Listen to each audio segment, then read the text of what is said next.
Pakistan national party عوامی کے مرکزی سینئر رہنما سید تیمور شاہ نے ٹیچنگ اسپتال کا دورہ کیا اور ایم ایس ڈاکٹر طارق سخی سے ان کے آفس میں ملاقات کی۔ اسپتال کے مسئلے مسائل پر تبادلہ خیال کیا۔ اس موقع پر پی این پی عوامی کے سینئر رہنما عبدالغفور کٹور اور اسلم وقار ان کے ہمراہ تھے۔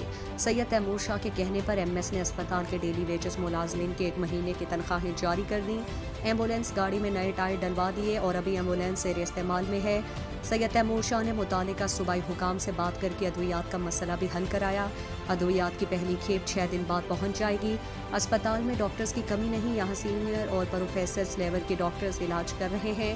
سید تیمور شاہ نے کہا کہ شام کے وقت ڈاکٹر کو ایمرجنسی شعبے میں ہر لمحہ ہونا چاہیے، اگر ایمرجنسی کیس کو فوری ہینڈل کیا جا سکے اور اسپتال کی ایکس رے مشین کا مسئلہ سمیت تمام مسائل جلد حل ہوں گے۔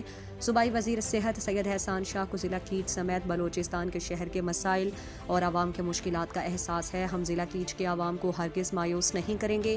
آئندہ چند ہفتوں کے دوران ٹیچنگ اسپتال تربت سمیت ضلع کیچ کے تمام علاقائی اسپتالوں کے بنیادی مسائل ترجیحی بنیادوں پر حل ہوں گے۔ مزید دلچسپ معلومات اور خبروں سے آگاہ ہونے کے لیے Gedrosia point Facebook page, Instagram, Twitter کو فالو اور یوٹیوب چینل کو سبسکرائب کریں۔ بیل آئیکن بٹن دبانا نہ بھولیں تاکہ مکران سمیت بلوچستان کی خبروں سے جڑے رہیں۔